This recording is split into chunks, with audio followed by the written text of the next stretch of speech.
Do you agree, should a president have total immunity even for things that cross the line? Of course not. The amazing thing about that clip is he was dead serious. He wasn't even making one of his ridiculous jokes. He was dead serious about that. And that should get everybody, I don't care what political party you're from, whether you're an extreme conservative or a socialist liberal, everybody should be concerned with that type of mentality going into the White House.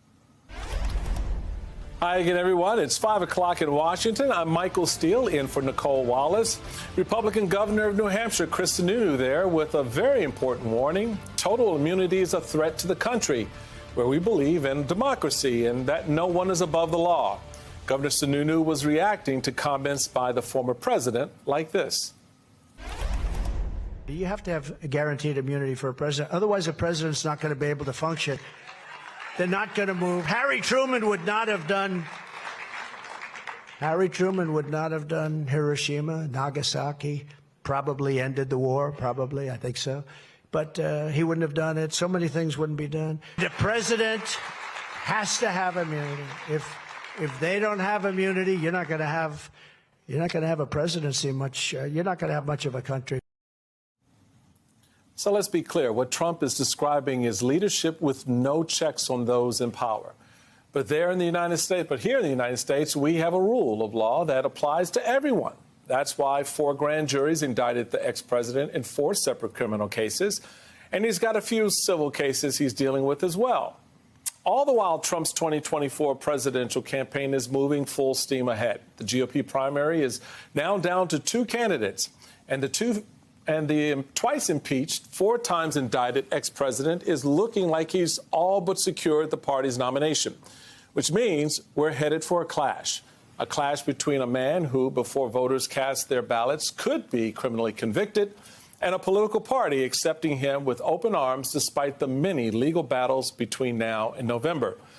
And that is where we start this hour with former top official with the Justice Department and MSNBC legal analyst Andrew Weissmann. Also joining us, former congressman from Florida and MSNBC political analyst David Jolly. And with me here at the table, senior opinion columnist for the Boston Globe and co-host of the Sisters-in-Law podcast, Kimberly Atkins-Storr. Thank you all for joining. So, Andrew, the man on the precipice of securing the party nomination for the GOP is currently indicted in 4 different jurisdictions. And he wants complete and total absolute immunity. Help us wrap our heads around what that says and what that could potentially mean to this country. You know, if he were just a defendant saying, I want complete immunity, you would understand it, because he's basically just saying what any defendant would say, which is, I don't want to be prosecuted. But the idea that he's saying it's because I used to be the president of the United States that I want immunity is the problem. And his argument about Harry Truman is completely nonsensical. We don't have presidential immunity for violating American criminal law. And Harry Truman had no problem doing his job and making very difficult decisions. And deciding when to drop a bomb or not. And you may disagree with that, but it wasn't because of presidential immunity or the lack thereof.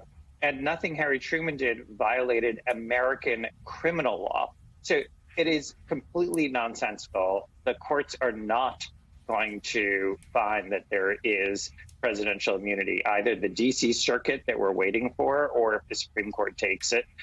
He's simply trying to make this a get-out-of-jail-free card and essentially have the population, his base, vote that he should not be tried for his federal cases. That is what he wants to make the election about. And if he had his druthers, he would want the courts to simply end the problems he is facing because of his own actions. But the courts are not going to be his way out. The political sphere may be his way out, but it won't be because the courts agree with him. So David, let's talk about that political sphere, because that space is crazy as I don't know what. You got a Republican Party that's all too happy to let Donald Trump win its party nomination and be its standard bearer on the ballot, which looks nearly certain. How does that work in terms of the politics of this when you get into a broader conversation with the country about who the next president should be? Yeah, Michael, I think this is really an incredible moment because it's a glimpse inside Donald Trump's command of the movement and his constituency. He is saying publicly, I can do anything I want. Total immunity. A president has total immunity. Consider how far that is from his perfect phone call offense. Right now, I understand that was the impeachment argument, but even in this Jack Smith case, the perfect phone call defense was being used because they were saying in his defense that he was acting within the outer perimeters of the executive branch powers, that in tampering with the election or in inciting January 6th, all he was doing was exercising his executive function to communicate the nation's interest in free and fair elections. He was yelling fraud, right? He was making a substantive defense, even one that would likely fail in the courts because it's not within the outer perimeter of the office. He has now leapt to, no, I wasn't doing anything legal. I was doing illegal things, but I'm allowed to. I get total immunity because the office should be beyond the reach of accountability. And consider how seamlessly, this is a political piece, how seamlessly his movement has followed him in that leap. His movement now is going to agree with him. They're going to cheer for him. They're going to understand it. And I think worse even than that is Donald Trump is in the process of convincing himself with fidelity that actually, yes, the presidency should be immune from accountability, should have total immunity, and that then presents the danger. So what does it mean for our politics? This is going into November in a 50-50 race, Donald Trump versus Joe Biden. If Donald Trump wins, we should expect him to take that ethos of total immunity into the office.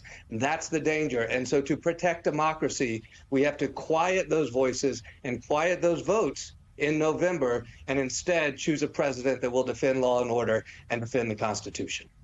Kim, I would like to play for you a little sound from Trump's now former lawyer, Joe Tacopina, with my colleague, Reverend Al Sharpton. Take a listen. Is it possible Donald Trump could end up convicted of one of these cases in your mind? Oh, is it possible? Absolutely. You have a jury of 12 who's going to ultimately decide this. Jack Smith is a federal prosecutor who I knew from his days in Brooklyn. They're serious prosecutors. You can't say there's no way he'll get convicted. There's no way, he'll be sentenced. And they're tough prosecutors that, despite whatever political angle, you don't think would bring cases if they didn't think there was some legal case. Oh, I'm sure they believe in their cases. Yeah, I do. I'm not going to subscribe unethical conduct on behalf of prosecutors without seeing evidence that they believe in their case. Doesn't mean they're right, by the way, Reverend, but they believe in their case. Doesn't mean they're wrong either, Joe. Does not either. Is there a lane here where that actually happened, where Trump is convicted before this election? It is. And then that could bring up the tough task of deciding, well, what does that mean if he wins the election politically and legally? Can a president serve in the White House while also convicted? I don't see any reason why, aside from the big problem with insurrection and the 14th Amendment, why that. But we have never been here before, and that's sort of both legally and politically what Donald Trump is counting on. Never mind this nonsensical claim that presidents have total immunity. As Congressman Jolly pointed out, that's not even what his own lawyers are claiming. But what he is trying to do to protect himself politically is make that case to his core voters. The scariest thing in that clip of Donald Trump, to me, were the people in the audience who were applauding that. That's what he's banking on. He's testing out this message to galvanize his base. And if he wins the nomination, which he likely will, that is going to be the official line of the Republican Party, that Donald Trump is above the law. That's extremely dangerous, even if the courts do not agree. You know, David, I want to pick up on Kim's point there, because we learned from the Iowa caucuses that nearly 2/3 of Republicans, that's a lot of folks, believe that Donald Trump is fit to hold office even if he's convicted. You had candidates running against him, and I put that in air quotes, stand on the stage, raise their hand, and say they would support Donald Trump if he's convicted. That means a third of the party is not, though. Not everyone's on board. I'm not convinced that's enough. I'd like to see more. I'd like to get your thoughts on that. Because 2/3 of something is a lot. And if folks worrying about that third, I don't know what that third can do. Help me out. Yeah, Michael, yeah, sure. What they can do is participate in the 6% of the country that will decide the presidency in November. But let's start with what it means for Republicans. You and I ended up in a brief conversation last night over how this is different in 24 than it was in 16 and even 20. And around that, I would suggest that this cycle, what we have seen is that Donald Trump has fully tamed the Republican Party. In 16, even after getting the nomination, you had the likes of the Speaker of the House, Paul Ryan, Mitch McConnell, and others who said, I'm just not there with my endorsement yet. Even after he had secured the nomination, you had voting Republicans, grassroots Republicans who said, I'm not there yet. What we've seen this cycle is in Iowa, people now believe that the previous election was rigged because Donald Trump tells them that. Elected leaders who were also candidates like Ron DeSantis and others drop out of the race and immediately now endorse Donald Trump. Donald Trump has tamed the Republican Party to now follow his direction, whatever it is he asks of them. And so what does that mean for November? For those 30% perhaps who say, no, I'm not sure, some of those New Hampshire voters tonight or tomorrow that will vote for Nikki Haley, what do? Participate in the 6 to 8% of the voters in this nation that will decide the election, decide the presidency in November. We know it comes down to the persuadable voters, not all independents, some soft, disaffected Republicans, Democrats who have questions, and independents. 6 to 8% of the country will decide this election. And to the question of conviction, a conviction could move those 6 to 8% very strongly in the direction of Joe Biden. It won't move Republicans, but it could move those persuadables.